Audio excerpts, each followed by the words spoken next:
Hello everybody, welcome to this video. My name is Juan Jose Segura and I'm going to introduce to you what I believe is an elegant alternative to Fischer960 randomized chess, which I call Chess SPS, SPS standing for Segura Positioning System.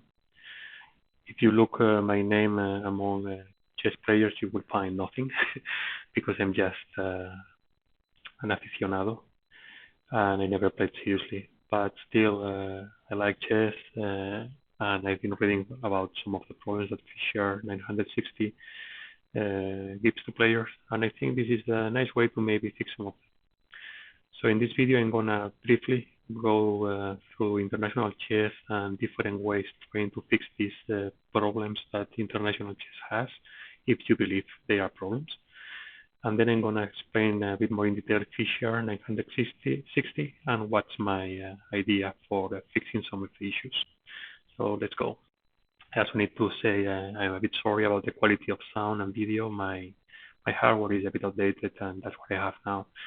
So I will be recording what the best I can with what I have. Okay, so bear with it a little bit. Let's go. Okay, so in international chess, everybody knows international chess. It's internationally known, is the most played version of chess all around the world. It's highly strategic, which may be an advantage or a disadvantage, depending on what you're looking for. And it's, for sure, it's the version of chess that allows to go most deep in the game, studying very complicated lines, many moves, 10, 14, 20 moves, before you need to start really thinking what to do afterwards. So for some people, these are advantages, but they can also be disadvantages. If you are looking for a more inventive tactic game, this is not your game, especially at high levels. If you are playing chess at competitive levels, you will need to do a staggering amount of preparation, different openings, attack and defend, very well-defined line. There is little room for tactics. It's mostly strategic, right?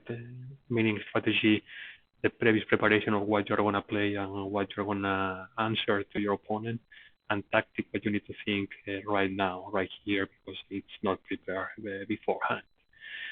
And international chess has now this feeling that maybe chess is spent. It gave already everything it can give. So can we really improve it anymore? Can we go farther into it, or it just gave to humanity all it could?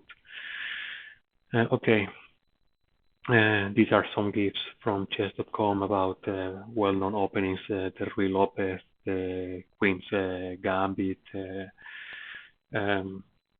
As I mentioned, they are very famous. Players need to know them in detail, especially if you want to play for a serious competitive level. You need to know many variants. So maybe that's what you're looking for, maybe it's not. For those that think that's not what they're looking for and want a game, they are looking for a game that is a bit more inventive, a bit more dynamic, a bit more tactics. There has been different solutions along over time. So let's take a quick look at two of them, and then we will explain Fischer960. One of the solutions is just keep adding new pieces, right? You make a border board with extra columns. In this case here, it's Joker chess. I took it from chess.com.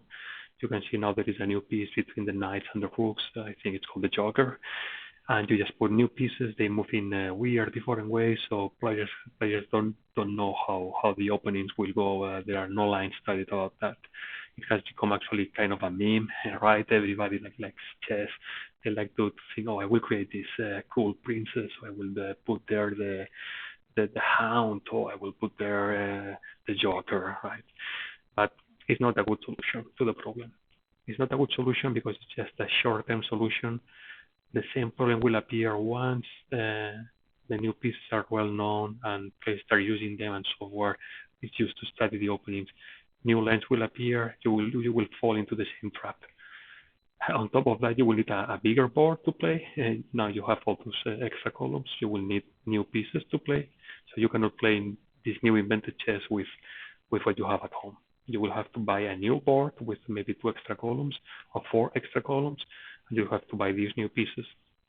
And there is not a standard version that everybody's agree. So who knows what's going to be in 2 years from now, right? And also the game becomes unnecessarily complex and long because more pieces, more space, more moves. You will have several hours games much longer than today. That's not what we are interested in. So let's what about not trying that? Okay. So in the 18th century, they invented what's called shuffle chess.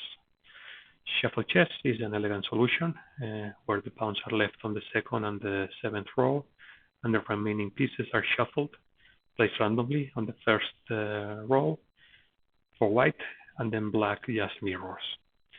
And it's simple. You use the same pieces and boards as always, and it's impossible to predict what's the setup. You cannot predict what's going to be the opening position.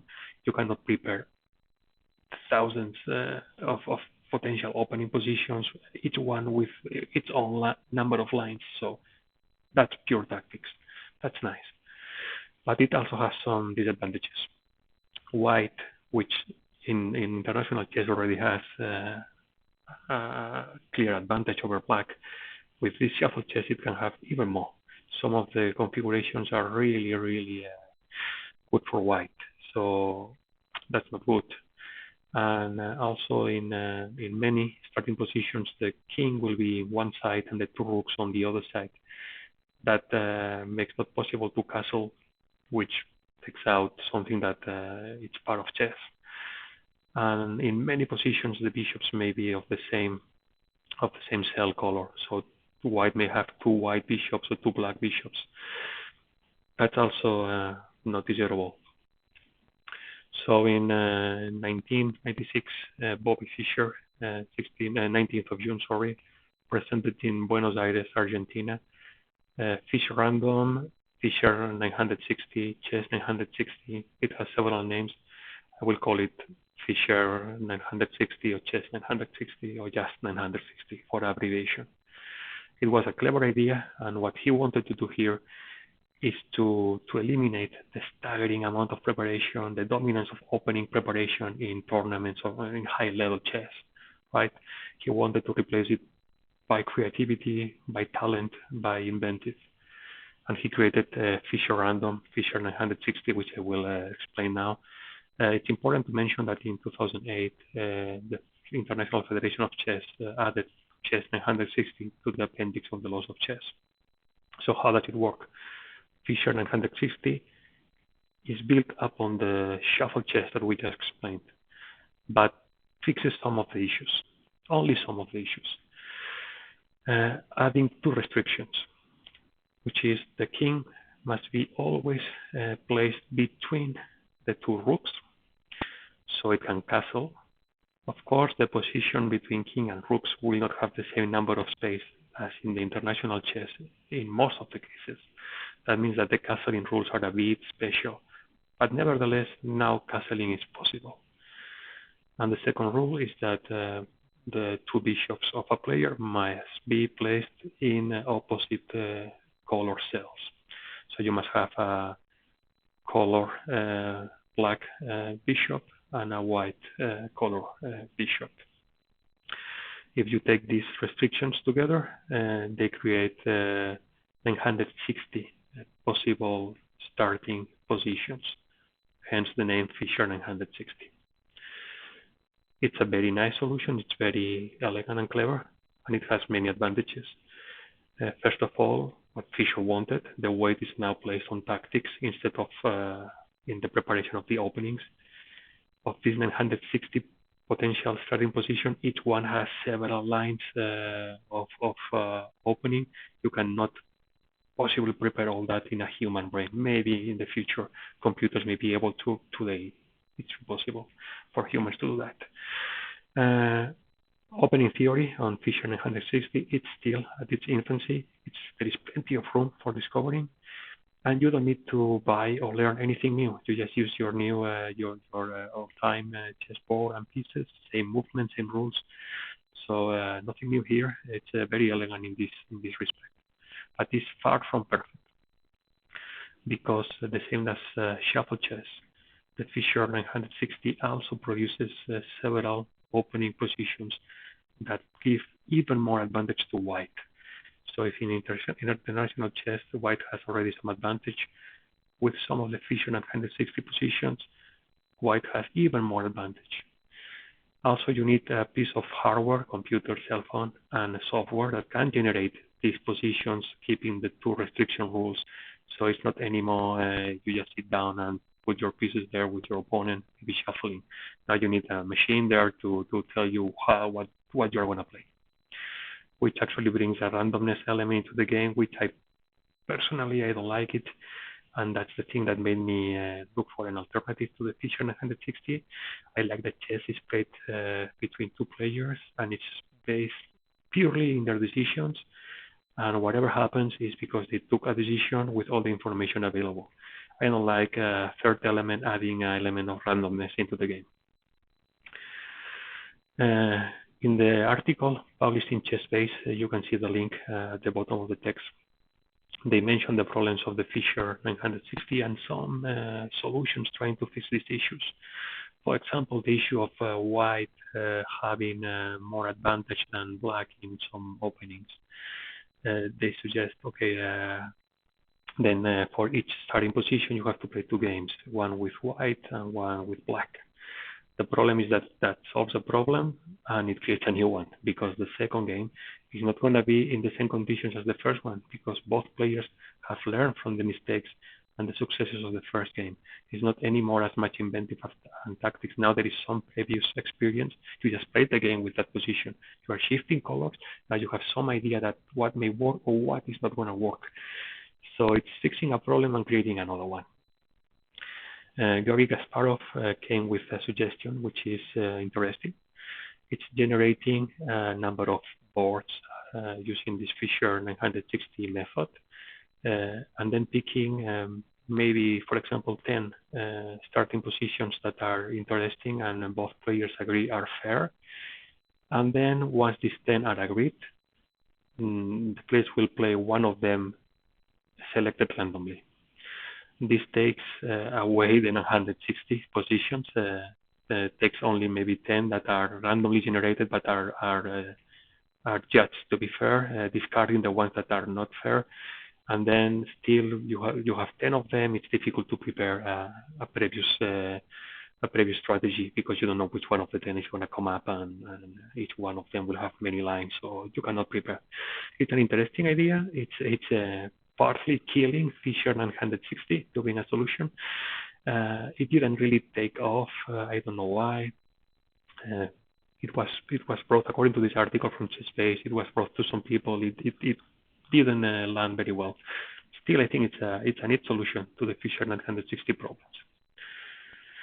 Okay, and now it's time to discuss what I want to bring to you, the Chess SPS Segura positioning system, which I believe, let me know if you agree with me, that it's an elegant and simple alternative to Fischer960 and keeps 100% the chess spirit, which I think Fischer960 partially took away, introducing randomness to the game. So let's see. Chess SPS does not involve any kind of random decision. It's just based purely in a player-to-player decision. And yet the starting position cannot be predicted by any of the players. This game is played in two phases. First, there is a setup where the players will generate the starting position. It's the setup phase. And then there is the usual game of chess where white will start moving, and then it's a normal game, just with a random position, starting position. When playing Chess SPS and generating this starting opening position, players must still obey the same rules as for Fischer960. That's the king must be placed between the two hooks, allowing the castling and keeping the same rules of castling than Fischer960. And the two bishops of a player must be of different color cells. This means that the Chess SPS generates the same 160 starting positions, but it's not random. And here comes the difference. Chess SPS uses what they call a generating scheme or setup scheme. to generate these positions. And there are thousands, literally thousands of setup schemes. And players must agree before starting which one they are going to use. In this video, I'm going to present one of them. It's called the Spanish scheme, which I believe has many advantages, and it can generate 960 positions. But the players are free to create their own setup schemes. We will see the rules for that later on in this video.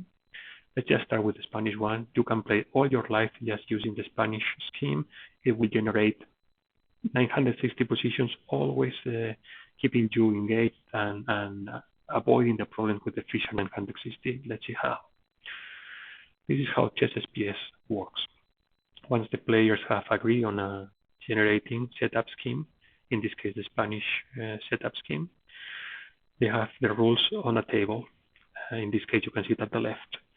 The table determines the order where the pieces are going to be positioned on the board and which player is going to select the position. This Spanish setup scheme is very desirable because it makes very difficult, almost impossible, to break the two rules of the Fischer960. The king will be always placed between the rooks, and the bishops will be always of different cell colors. Players cannot by mistake break these rules. That's why I like it so much. Let's see how it works. The board starts with pawns in the usual position. White pawns are on the second row, and the black pawns are on the 7th row.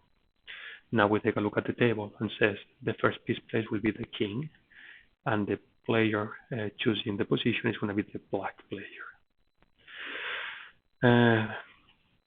The black then chooses where the king is going to be on his row. It cannot be placed on the extremes, cannot be on A or H, because that will break the castling rule. There cannot be a rook on the other side. So it must be placed either B, C, D, E, F, or G. In this case, black decided to place the king on C8. It could have been G8, F8, or whatever other, just not A or H. Once black has decided the position, white copies it by mirroring.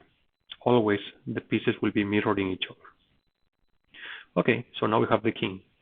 Now it's time to place the second piece, which is the first rook according to the table on the right, and is white choosing. Now white must place the first rook in any space. All the positions are legal, A, B, D, E, F, G, H. In this case, white decides to place the rook on G1, and black must, of course, mirror.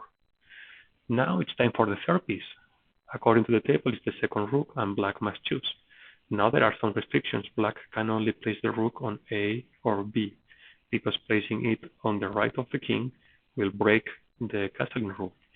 So between A and B, black has decided to place on B. And white, of course, mirrors. You see how this works now, right? Now it's time to place the fourth piece, and it's going to be white placing the first bishop. All positions are legal, and white decided to place the bishop on H1. It could have been A or D or whatever other empty position. Black mirrors.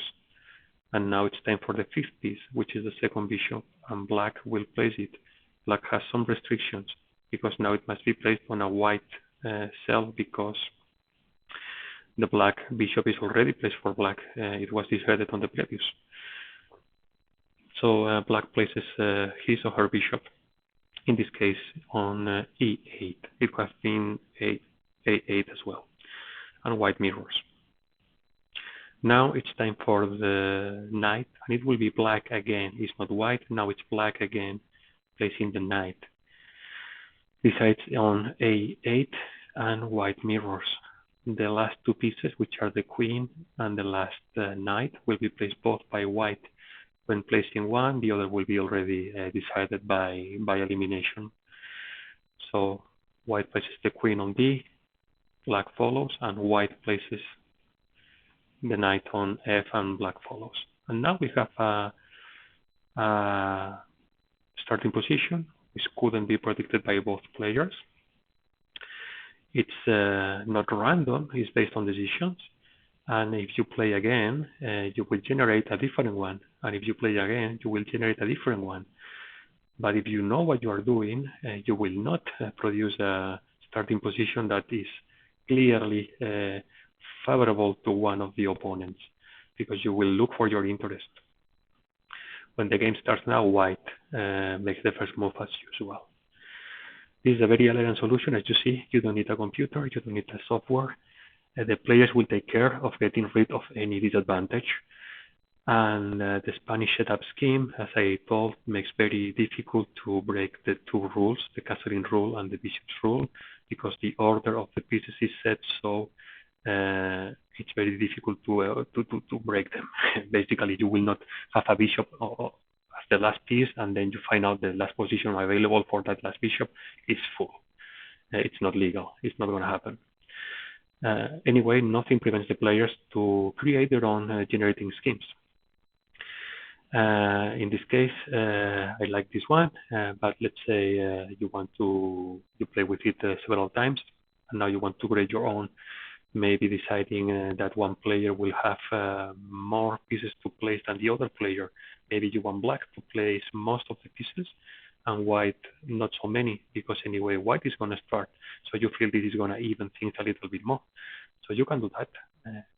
These are the rules to create your own setup scheme. Each player must at least decide the position of one piece. So you must choose at least one piece. Otherwise, the other player is just setting the full position. That cannot happen.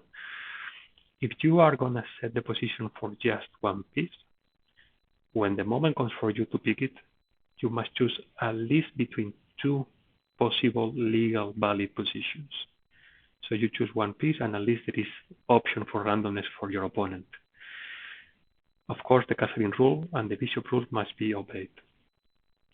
And you cannot place a piece on a cell that will make later on impossible for another piece to have a valid position. For example, you cannot put a knight on the last available black square if the bishop of black squares has not been placed, because when the moment comes to put that bishop, there will be not black square left. And that can make some schemes tricky. That's why I like the Spanish generating scheme, because it's very difficult to fall on these mistakes. And then you have to remove the piece and start again putting them. I suggest you play many times with the Spanish generating scheme before attempting to try other ones. And with the Spanish generating scheme, you can have the 960 positions, same as Fischer960. Just it's very difficult to fall on the disadvantages of the Fischer960. Now let's say you are not so much for strategy, but also not so much for crazy tactics and inventive. You want something in between, similar to what Kasparov said. Maybe a few boards are available, but you don't know which one is going to come up. That's also possible with the Chess SPS. Let's see how. By fixing beforehand the position of some of the pieces, and then allowing the players to place the remaining ones. Let's see this example here. The king, the queen, the rooks are already fixed beforehand. In this case, is the usual position. King in E, queen in D, and the rooks A and H. It could have been more random. Let's place them in the usual one this time. And then black will place one bishop, and white will mirror. And then white will place the other bishop, and black will mirror. And then the two knights will be placed on the last two available cells, squares. This way, you start with the board as shown on the left. King, queen, and rooks are already placed. And you have 4 potential boards to be generated, which you can see on the right. And because black is going to place the first bishop before sitting on his chair or her chair, black already knows that of these 4 boards, 2 are not going to happen, because the player black is going to put the bishop in one position he or she already has thought about. That means that for black there is only 2 potential boards, while for white, who doesn't know what black is going to do, there are 4 potential boards. But white will start the game once the pieces are all set. The first move is for white. That will make things a bit more even, because black can prepare the game for 2 boards, but will not start. And white has to prepare a game for 4 boards, but will start with the first move. As you see, it's pretty elegant, allows a lot of flexibility on your games. You can make full tactics. You can restrict it by limiting the board. If you want a bit more than in this case, you can, for example, decide that the queen is also taken out and can be placed by one of the players. That will generate many more boards, still far from 960. So you can tune it as you prefer. And that's it. I hope you like this idea. As far as I know, nobody has presented this before. I've been Googling and didn't find anything. Feel free to comment, ask questions, give your feedback on this YouTube video, and I will include my Twitter account on the description, so you can also find me on Twitter. I hope you enjoyed this video and give it a try. If you like Fischer960, give it a try. I think it can be interesting for you. Thank you for your time. Enjoy.